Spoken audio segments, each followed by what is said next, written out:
jouer peut-être avec la montée d'Aspilicueta. Centré, la tête. Oh, le but. Oh, le but de Loïc Rémy. 8e minute à la première action et l'ouverture du score de notre buteur muson, Loïc Rémy.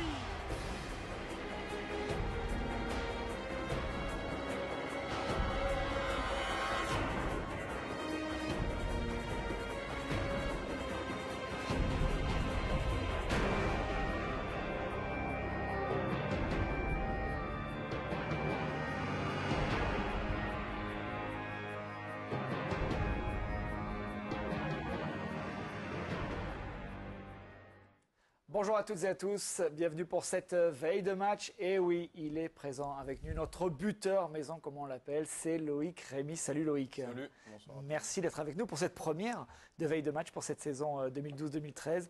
On va parler un petit peu avec toi de ta blessure, comment ça va. On espère te voir très prochainement. Les nouvelles sont bonnes, on va le voir dans quelques instants. On va parler de ce match de Reims, la préparation, la Coupe d'Europe. On a plein de choses à parler avec toi. Tu seras épaulé par ce qui se fait de mieux au niveau des consultants. C'est Jean-Charles Debonneau. Salut Jean-Charles. Ça doit être mon anniversaire d'avoir quelque chose là. Ça, Merci Sébastien. Bonsoir. Salut Bien. Loïc. Salut. Bonsoir Loïc. Et Laurie Samama, bien sûr, qui est à mes côtés pour présenter cette émission. Salut Laurie. Bonsoir Sébastien, bonsoir messieurs. Alors Loïc, on va effectivement commencer par parler de toi. Tu es absent des terrains depuis ce match amical face au Benfica où tu es sorti pour ne pas prendre de risques pour la suite. Ta blessure, on va voir les images, elle remonte à l'avant-dernière journée de championnat la saison dernière. Ça a été un coup dur, évidemment, dont tu vois aujourd'hui la fin. Où en es-tu déjà physiquement aujourd'hui? Et est-ce qu'on peut espérer te voir pour la première Vélodrome le 19 août, le week-end prochain? Bah ouais, c'est vrai que ça a été un gros coup dur. D'ailleurs, les images, je les avais pas revues parce que bon, c'était ce qui m'a fait rater l'Euro. Donc du coup, ben, j'ai bien travaillé sur cette cicatrice qui m'a handicapé pas mal pendant la préparation. Je me suis blessé dès le deuxième match. C'est que c'est toujours important la préparation physique. Donc pour moi, ça a été de bien reconsolider cette cicatrice, de rattraper le retard que j'ai eu et voilà, donc je suis confiant pour la suite. J'espère reprendre l'entraînement avec le groupe dès la semaine prochaine et pourquoi pas voilà, être présent au Vélodrome pour le premier match. Loïc, on a vu, tu as été pris en main par Christophe Manuvrier, le préparateur physique, Christophe Baudot, le médecin en chef. On a vu que les séances physiques avec Christophe Manuvrier, il ne te lâche pas. Hein. C'est très dur. C'est assez imposant quand même, ces séances. C'est vrai que on est là, on rigole dans l'euphorie et tout, mais en fait, il nous fait bien bosser. Mais c'est ça qui est bien, c'est que il arrive à allier, je dirais, un peu la rigolade avec le travail et le goût de l'effort. Donc voilà, j'arrive à justement bien encaisser les charges de travail qui sont assez lourdes, mais ça se passe toujours dans la bonne humeur. À la bonne humeur, et il est compétent et freiner aussi l'ardeur de ses joueurs. Jean-Charles, quand ils sont blessés, ils ont envie de vite revenir sur le terrain et attention à la rechute.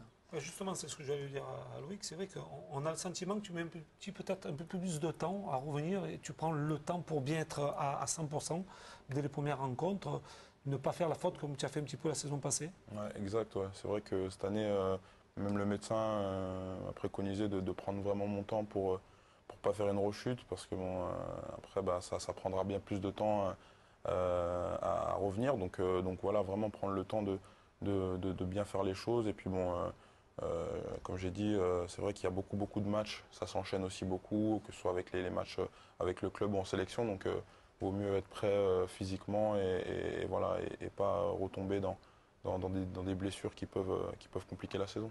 Alors on le sait, malheureusement Loïc, tu ne seras pas présent demain pour ce match face à Reims, première journée de ce championnat de Ligue 1.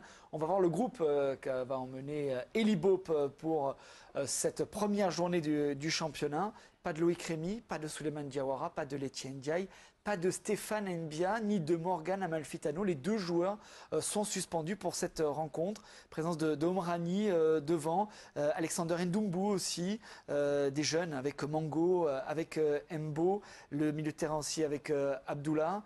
Loïc, c'est vrai que le groupe est rajeuni pour cette première journée de championnat. Hein. Ouais, exact. Ouais. C'est vrai que quand on regarde sur le papier, on voit que il y a des joueurs qui sont assez jeunes et qui n'ont peut-être pas forcément l'expérience de la Ligue 1, mais c'est enrichissant pour eux, justement. Ils vont voir ce que c'est vraiment le haut niveau et apprendre aux côtés d'un groupe qui a déjà aussi beaucoup d'expérience. Donc c'est très bien pour eux. Maintenant, c'est à eux d'en profiter, d'être là aussi.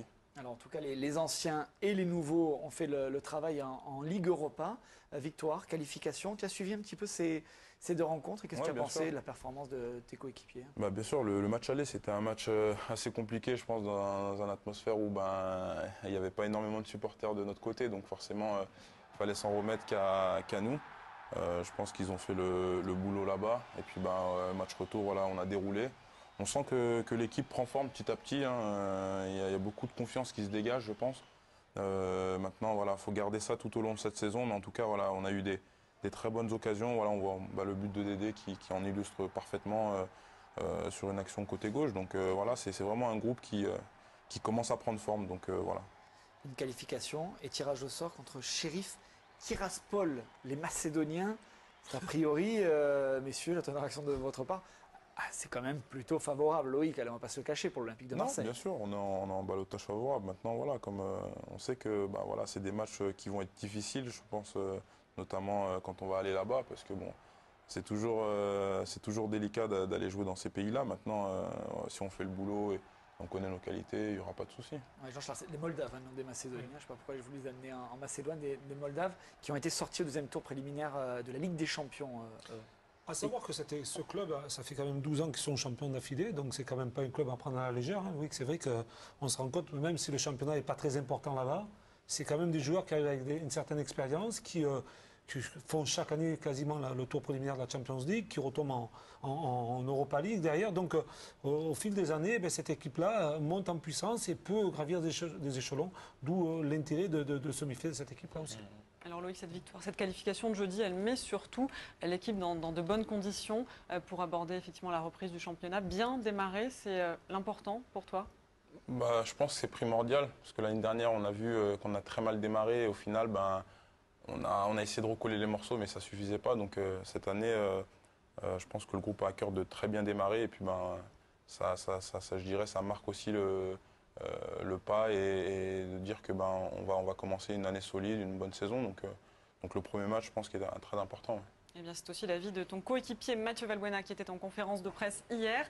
L'objectif pour lui, c'est également ça, bien débuter pour éviter effectivement de compter les points perdus en fin de saison. Je vous propose de l'écouter, Mathieu Valbuena. J'espère que cette victoire d'hier va nous faire du bien dans les têtes, pour le moral et surtout, et enfin, commencer de belle manière une saison, parce que ça fait quand même 2 ou 3 années qu'on les débute mal et que derrière, après, on court derrière les victoires et derrière les points perdus. Donc j'espère qu'on va pouvoir enfin réaliser un bon début de saison et ça passe par ce déplacement qui sera difficile à Reims, mais pas insurmontable. On sait très bien qu'on a les capacités et les moyens de pouvoir s'imposer là-bas.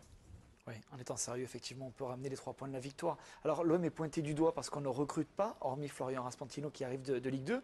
Mais le point positif, c'est finalement les automatismes sont là, les joueurs se connaissent. Ça peut être un avantage pour démarrer ce championnat, Loïc? Ouais, ça peut être un avantage de déjà connaître les joueurs et d'avoir ce groupe qui n'a pas forcément bougé. Après, c'est vrai qu'on fait souvent le comparatif avec Paris. On dit qu'il y a beaucoup de recrues, de gros joueurs, mais après, il faut voir ce que ça peut donner aussi. C'est des joueurs qui ne se connaissent pas forcément. Et nous, on a la chance de justement pas avoir trop bougé. Voilà, donc ça peut être quelque chose de bien. Maintenant, il faut que ça prenne et puis je dirais qu'on fasse mieux que l'année dernière où on avait des matchs où c'était un peu plus difficile. On n'arrivait pas à rester constant, je veux dire. Alors, on va parler de ton entraîneur, Loïc. Maintenant, parmi les questions posées à Mathieu hier, il y en avait bien sûr qui concernaient Eli Boep. Il insiste beaucoup sur le collectif, la solidarité dans cette équipe. Il va retrouver donc demain, on le sait, un banc de Ligue 1 après 3 ans d'absence. Mathieu dit qu'il est ambitieux, déterminé. On le voit consciencieux dans son travail. C'est aussi ton avis? Ouais, je pense que c'est quelqu'un qui connaît le football en fait, pour avoir un petit peu parlé avec lui au début de saison. En étant consultant, il a eu le temps aussi d'aller voir les grands matchs et je pense à une référence comme le Barça. Donc je pense qu'il s'inspire aussi des plus grandes équipes et on voit qu'il arrive à retranscrire à l'entraînement des séances tactiques où on arrive à justement faire la transition, comme on disait tout à l'heure, avec les milieux, les attaquants. Et ça, c'est important pour nous d'avoir des repères sur le terrain, de ne pas être perdu. Et pour ça, je pense qu'il arrive à nous communiquer son projet de jeu. Et voilà, c'est quelqu'un qui arrive à fédérer. Et on voit que l'union, pour lui, c'est sacré. dans le groupe. Donc du coup, pour nous, le message y passe, quoi. Et les joueurs s'y retrouvent finalement quand on voit un Mathieu Valbuena aussi épanoui depuis ce début de saison. Au-delà d'être ton coéquipier, c'est quelqu'un que tu apprécies énormément en dehors des terrains. Tu es surpris déjà de le voir à un aussi bon niveau, Mathieu Valbuena? Non, pas surpris, puisque bon, on connaît ses qualités, hein, pas surpris du tout. C'est un gros travailleur, donc il n'y a pas de raison que Mathieu fasse pas une bonne saison encore cette année. Mais de le voir à ce niveau-là au jour d'aujourd'hui, non, pas du tout. Et puis on a une très bonne préparation aussi. Comme on a dit, ça a été éprouvant, mais aujourd'hui, on récolte, je dirais, les fruits de tout ce qu'on a fait depuis le début de saison. Donc voilà, espérons qu'on soit tous au même niveau. Et puis il n'y aura pas de raison que cette année, ça se passe mal. Jean-Charles, il peut encore une nouvelle fois être le meilleur passeur de cette équipe olympienne et franchir ses 10 passes décisives comme l'année dernière? Oui, c'est possible. Je crois que Mathieu, comme vient de dire Loïc, c'est vrai que c'est un joueur qui travaille énormément aux entraînements. On le voit souvent travailler seul en fin de séance. Il cherche à trouver des passes décisives, il cherche à trouver le but. Et notamment avec les attaquants d'aujourd'hui, on se rend compte que la relation est énorme. On a vu les derniers matchs amicaux, on a vu les matchs Europa League où c'est vraiment l'attaque qui a fait le boulot offensif, puisque c'est eux qui ont été buteurs et passeurs. Donc dans ce domaine-là, je pense qu'en étant juste derrière les attaquants, en ayant des joueurs qui vont très vite comme Loïc et un garçon qui se retrouve, qui est bien sûr André-Pierre Gignac, il y a beaucoup de possibilités d'être un bon passeur dans ce championnat. En tout cas, il avait déjà des statistiques assez intéressantes. Oui. Mathieu Valbuena, il est heureux, lui, depuis le début de saison, notamment sur son positionnement derrière les attaquants, ce fameux rôle de numéro 10. Je vous propose de l'écouter, le milieu de terrain marseillais. J'ai un rôle sous l'attaquant, donc c'est un poste que j'affectionne plus particulièrement. Donc après, de but et de passe décisive, je ne me fixe pas. Mon rôle, c'est d'être décisif à tous les matchs. Parce que comme je me dis, quand je ne suis pas décisif dans un match, pour moi, je n'ai pas fait mon boulot. Alors Mathieu Valbuena, Loïc, on connaît la complicité, on sait la complicité qui vous liait sur le terrain la saison dernière. Est-ce que tu as hâte, est-ce que tu es impatient de la retrouver, cette complicité? Oui, bien sûr. Bien sûr que je ne vous cache pas que j'ai des fourmis dans les jambes quand je les vois partir à l'entraînement et que je reste faire du travail physique. Mais voilà, la situation est telle que je suis obligé d'accepter de les voir courir. Mais j'ai hâte vraiment de retrouver les sensations du terrain parce qu'on a beau dire ce qu'on veut, gagner des 1000 et des 100. La vérité, c'est sur le terrain, les sensations que ça procure, c'est voilà. Donc voilà, vraiment hâte de retrouver la compétition et mes collègues, ouais, bien sûr. Alors en tout cas, il y a beaucoup d'absents, on en parlait en début d'émission. Stéphane Mbia n'est pas là, il est suspendu pour ce match. Il y a des absents aussi derrière. Est-ce que, Jean-Charles, par exemple, un homme comme César Azpilicueta, qui est à court de compétition, peut être titulaire demain dans le couloir droit? Ça, c'est une grande possibilité, je pense, pour l'entraîneur de l'Olympique de Marseille de pouvoir mettre Aspi sur le côté droit par rapport à son expérience. Même s'il était parti au JO, c'est vrai que il s'est quand même entraîné, il a quand même participé à une rencontre. Ces derniers temps, il était là avec le groupe.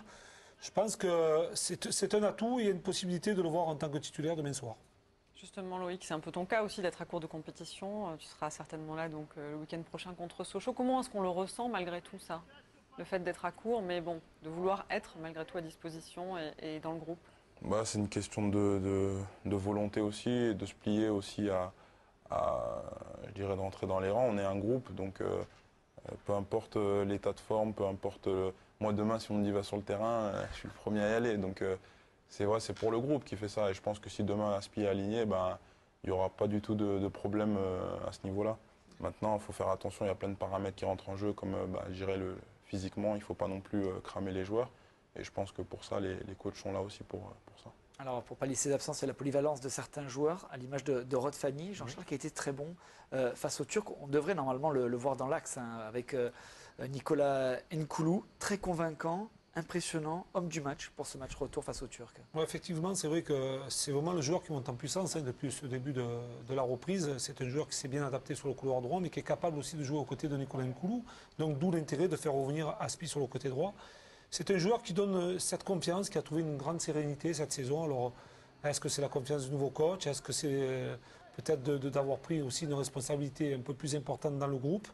C'est un joueur qui a pris des risques, notamment sur le dernier match, puisqu'on a vu sa frappe taper sur le poteau et qui a permis à l'Olympique de Marseille de marquer ce premier but.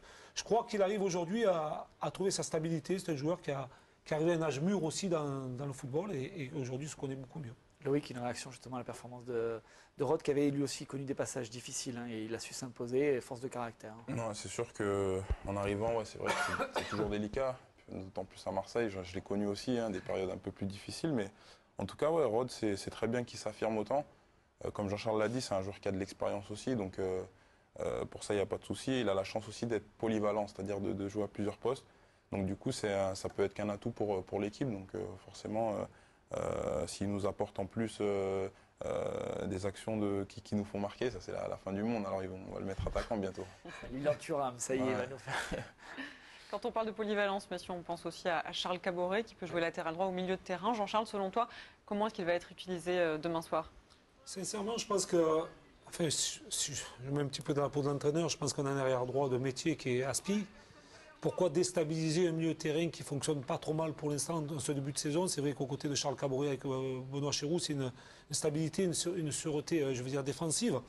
Alors, remettre tout en question, remettre Charles à droite, remettre peut-être le jeune Abdoullah à la récupération ou un autre joueur, ça serait changer beaucoup de postes. Là, on a la possibilité de pouvoir mettre les joueurs qui sont capables de jouer à leur poste. De mon avis personnel, ça serait peut-être bête de le changer et de ne pas le conserver au milieu de terrain. Donc, un milieu récupérateur, je Chéreau, pense. Charlie Caboret. Ça fonctionne bien. Hein. Ouais. Et puis derrière, il y a le taulier aussi, Loïc. C'est un joueur qui affichait son envie de rester à l'Olympique de Marseille. C'est Nicolas Nkoulou.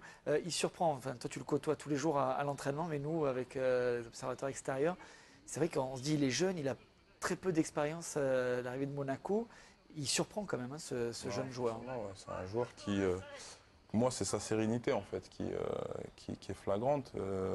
On a l'impression qu'il est vraiment zen, tranquille et au final, ben, c'est vrai que quand on regarde la saison qu'il a fait l'an dernier, ça a été l'un des meilleurs, quoi, ou si ce n'est le meilleur. Donc pour moi, cette année, c'est vraiment compter sur des joueurs comme ça défensivement.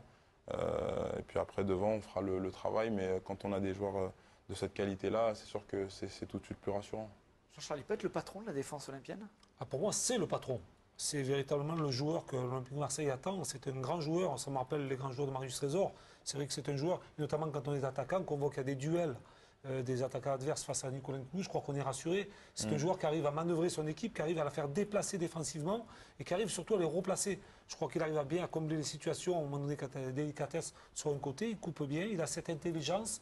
Il n'en rajoute pas. Alors ça, c'est son point fort parce qu'il connaît ses possibilités, ses qualités et ses défauts. Il joue que sur ses qualités et non pas sur ses défauts. Alors, la force tranquille, hein, de Nicolas Nkoulou dont tu parlais, Loïc. Je l'ai rencontré, je lui ai posé la question. Alors Nicolas, simplement, est-ce que tu vas être le nouveau patron de cette défense olympienne? Écoutez sa réponse. J'essaye de rester sur la lancée de l'année dernière. Je reste concentré. C'est vrai qu'il y a beaucoup d'attentes. C'est pas pour autant que je me mettrai une pression supplémentaire. Je reste sur ce que je sais faire tout en apprenant tous les jours. Ta marge de progression est encore importante? On se pose la question. Je ne peux pas le savoir. Je travaille moi tous les jours comme il faut et puis à la fin on va. Alors messieurs, on va maintenant parler de l'attaque après la défense. En l'absence de Morgan Amalfitano, Jean-Charles, on le sait, suspendu demain. Est-ce que Jordan Ayew peut évoluer à droite? Il y a aussi l'option Florian Raspantino. Une nouvelle fois, personnellement, je pense plus à Jordan qu'à Florian Raspantino, puisque bon, c'est un joueur qui connaît plus le club et qui a évolué plus dans les matchs amicaux. Si Jordan, c'est vrai qu'il a cette qualité-là, c'est qu'il connaît bien le groupe aussi, c'est que il peut être performant sur une belle rencontre et il a envie aussi de prouver. C'est un jeune joueur qui a démontré certaines qualités. On a vu notamment dans ses dernières apparitions qu'il se crée chaque fois des occasions. Donc, option favorable pour le jeune Ayew. Voilà, en tout cas pour l'attaque olympienne. On va passer à la deuxième partie de cette émission. C'est notre adversaire de demain soir. C'est le Stade de Reims, promu cette année dans ce championnat de Ligue 1.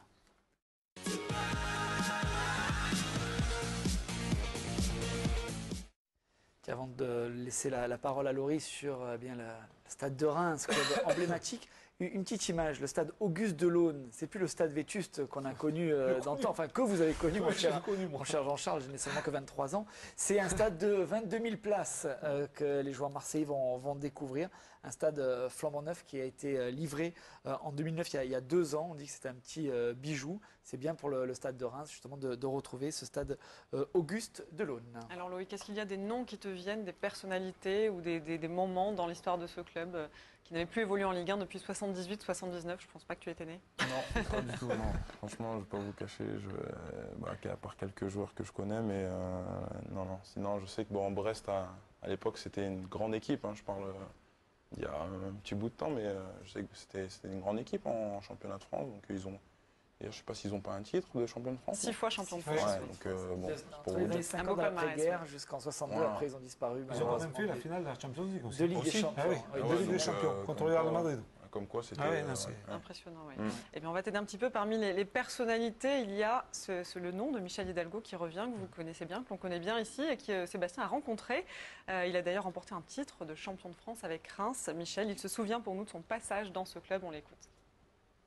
Reims vient en première division, arrive en première division. Ils vont avoir une année difficile parce que maintenant les clubs ont du mal à se renforcer.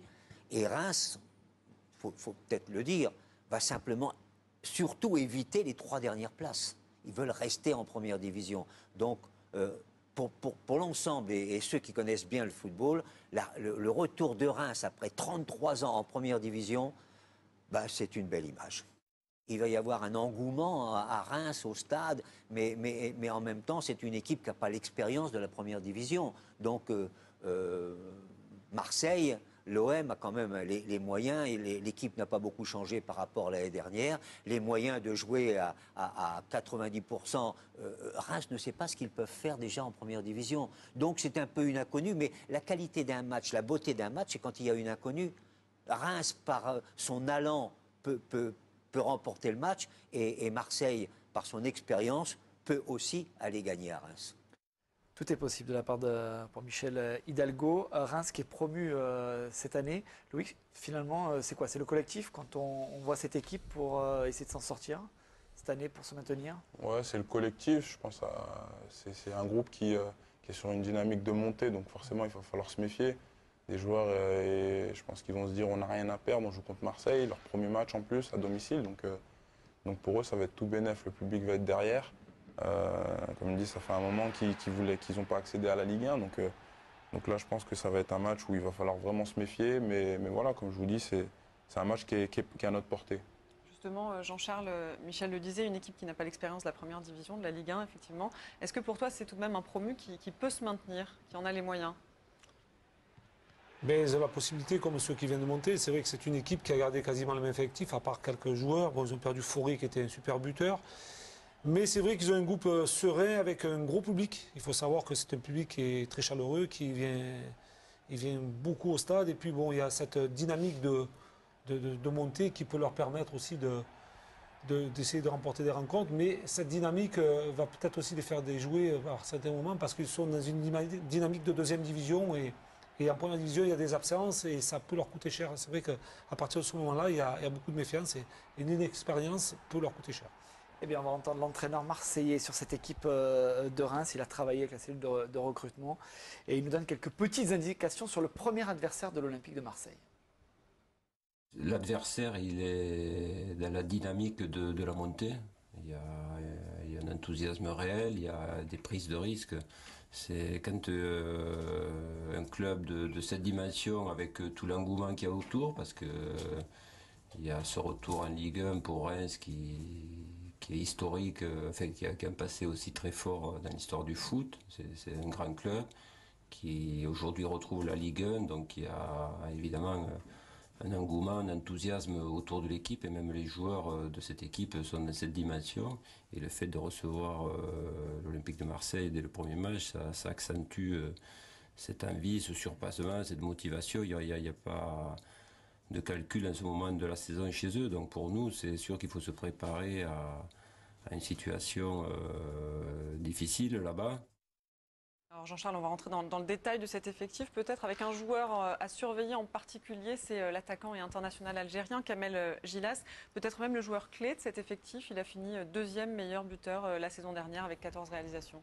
Oui, c'est un joueur qui est très très bon, notamment dans les dribbles. C'est un joueur provocateur, qui est un joueur qui est déterminant dans cette équipe de Reims. C'est vrai qu'il a un sens du jeu et surtout une force individuelle de pouvoir se sublimer et surtout de faire jouer ses partenaires. Donc c'est un petit peu le détonateur, celui qui amène le jeu offensif dans cette équipe de Reims. Et puis Loïc, le meilleur buteur de Reims, c'est Cédric Fauré, qui a pas mal bourlingué, que tu connais. Il n'a pas poursuivi l'aventure avec Reims. Ils ne se sont pas mis d'accord sur un contrat assez surprenant, puisque ce joueur va évoluer à Guingamp. C'est le meilleur buteur de Reims. difficile à remplacer un joueur comme ça. Bah ouais, forcément, ouais. C'est un joueur, c'est pas un joueur, je dirais, vif ou qui va très très vite, mais en tout cas, c'était un renard des surfaces. Et il a marqué pas mal de buts l'an dernier, donc bon, après, ça c'est des décisions, des choix. C'est pas à moi de discuter là-dessus, mais c'est vrai que perdre un joueur comme ça, pour eux, c'est handicapant, je pense. Alors, si Reims a retrouvé la Ligue 1, messieurs, c'est sûrement grâce à son entraîneur, Hubert Fournier, 44 ans. Il n'a pas beaucoup d'expérience en tant qu'entraîneur d'une équipe professionnelle. Jean-Charles, est-ce que ça risque de lui causer des problèmes cette saison? Ça peut lui poser quelques problèmes, notamment dans la tactique de jeu, parce que c'est vrai que le jeu de la deuxième division et celui de la première division est complètement différent. Le marquage est différent, les absences sont différentes, et surtout la concentration, les coups de pied arrêtés. Donc souvent en deuxième division, même s'il y a de la qualité dans cette équipe-là de Reims, il y a à un moment donné beaucoup de concentration qui peut permettre, et surtout une action de but qui peut faire gagner une rencontre. Et là, on joue face à des adversaires qui sont quand même beaucoup plus rigoureux, et où il y a moins d'espace, et où ça donne moins de liberté. Malgré tout, il a fait beaucoup de bon travail en Ah oui, peu de temps. absolument. Depuis juillet 2010, ils étaient 10e. Oui, oui. L'année dernière, second. Et finalement, la montée. Par contre, c'est un entraîneur qui a beaucoup appris, parce que je sais qu'il était du côté de Boulogne, il était adjoint. Et puis là, c'est vrai qu'en arrivant du côté de Reims, il a fait un travail formidable. Il a permis à cette équipe de Reims de revenir au plus haut niveau, mais surtout de pratiquer un beau football. C'est ça qui est intéressant. Donc lui aussi, il apprend au fil des rencontres. Bon, c'est un joueur qui a quand même évolué en première division ici en France, qui connaît bien le football français et un petit peu européen, parce qu'il a joué en Allemagne aussi. Donc tout ça peut lui servir pour essayer de pouvoir faire une belle saison avec cette équipe de Reims. Oui, ils ont recruté des joueurs d'expérience aussi, c'est Rémois, Toudic, Fauvergue et Signorino, des joueurs qui ont plus de 30 ans. Ces clubs-là ont besoin d'une ossature expérimentée pour essayer de se maintenir aussi. Là, forcément, il faut qu'il y ait un mélange qui se crée entre les jeunes qui vont apporter justement leur fraîcheur et puis les plus anciens pour recadrer tout ça.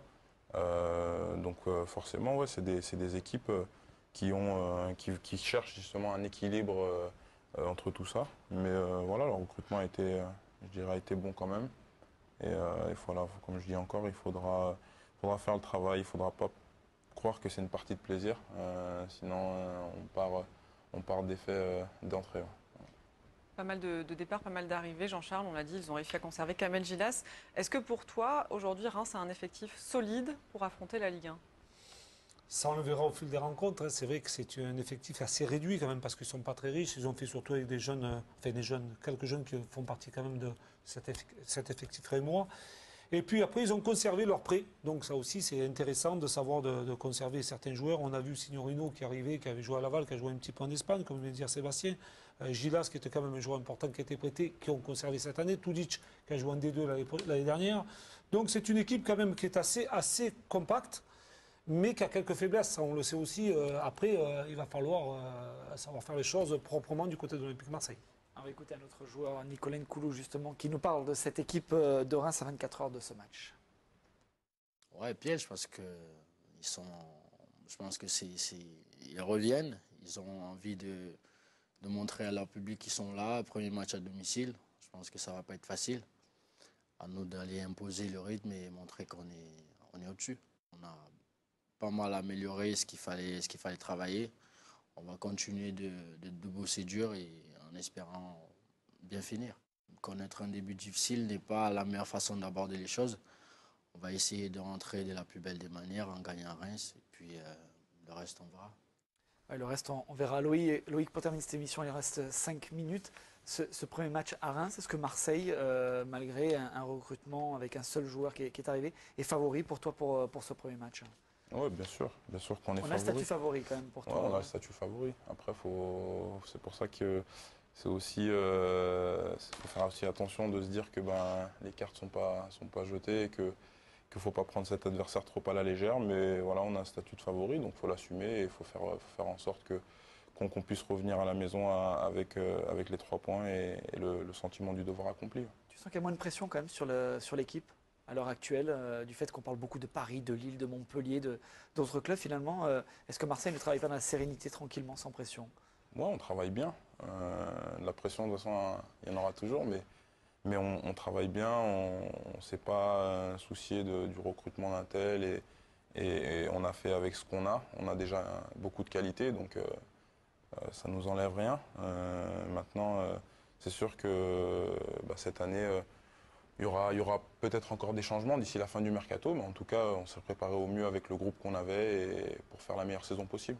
Voilà, en tout cas, il y a des changements au niveau de l'effectif marseillais. Il y a des changements aussi, Loïc, au niveau de la grille d'OMTV avec des nouveautés pour cette nouvelle saison. Faire plaisir aussi à nos abonnés qui sont de plus en plus nombreux. Magazine hebdomadaire de 26 minutes. Il s'appelle Objectif Match. Il vous emmènera d'un match à l'autre en vous faisant revivre les faits marquants de la semaine avec des images inédites et exclusives. Je vous propose de regarder bien en avant-première. Loïc, c'est un cadeau pour toi. C'est le générique de ce nouveau magazine.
Objectif match. Loïc, une réaction, ce générique? Ouais, comme on disait, le générique, il est prenant. Donc, espérons que l'émission soit aussi à la hauteur. Mais en tout cas, le générique, il est vraiment très bien. Eh bien, la première, c'est demain, grâce à Pasquale Tardy, qui a monté ce générique avec Sébastien Iglesias, qui réalise et qui tourne, qui écrit ce nouveau magazine Objectif Match. C'est chaque semaine avant. Eh bien, le direct d'avant-match, on allonge la soirée sur l'antenne d'OMTV. Un véritable feuilleton, donc tu pourras suivre chaque semaine, en tout cas sur l'antenne d'OMTV. L'émission va terminer avec le programme de cette première journée, mais d'abord, je voudrais avoir votre réaction sur ce premier match. Ça se passait hier, Montpellier, le champion, Loïc, accroché par Toulouse. Ta réaction, surpris? Ouais, ils ont démarré tout doucement, on va dire. Après, c'est bien. C'est bien pour nous, mais ils prennent leur marque petit à petit. Je pense qu'il va falloir aussi se méfier de Montpellier cette année, puisque c'est quand même le champion de France. Ils ont fait une très belle saison. Et comme nous, leur effectif n'a pas forcément non plus bougé. Bon, c'est vrai qu'ils ont leur joueur majeur, Olivier Giroud, qui est parti. Donc forcément, leur nouvel attaquant aura un petit peu plus de pression. Mais voilà, c'est un groupe qui est quand même assez solide. Donc voilà, après, au vu des autres matchs qu'il y a... Paris est trop fort pour toi, Loïc, cette année? Ah non, c'est vrai que le recrutement de Paris est impressionnant. Après, comme je vous dis, c'est une question d'être en osmose sur le terrain et de savoir jouer ensemble. Il faudra gérer, je pense, les états d'âme de chacun. Quand ça ira, mais quand il y aura un petit grain de sable, ça va être une tâche un peu plus difficile, je pense. Il faudra voir comment ils évoluent, mais Paris n'est pas non plus insurmontable, hein, loin de là. En tout cas, leur effectif est là, mais voilà, comme tu le dis et comme le disait aussi Michel dans notre entretien qu'il nous a accordé, il reste la vérité du terrain. L'année dernière, tout le monde voyait Paris champion. Montpellier a été la bonne surprise. Pourquoi pas l'Olympique de Marseille cette année? Personne n'attend l'OM dans les 2 premières places. Eh bien, réussir en tout cas cette saison. Loïc, on l'aura compris, on t'espère donc dès dimanche prochain pour le match face à Sochaux, la première au Stade Vélodrome. En tout cas, on te remercie vraiment d'avoir été notre premier invité dans cette émission Veille de match. Rétablis-toi bien et reviens-nous mardi à l'entraînement en forme en tout cas. Et on espère bonne chance à l'Olympique de Marseille. Le direct d'avant-match, c'est demain avec Dominique Grimaud à la présentation, côté de Jean-Charles et Jean-Marc. Loris Amama va découvrir la superbe région champenoise, très très jolie. Merci à Tom Cohen qui était à la réalisation une nouvelle fois pour cette veille de match et toute son équipe. Merci à vous de votre fidélité. Très bonne soirée à tous et à bientôt.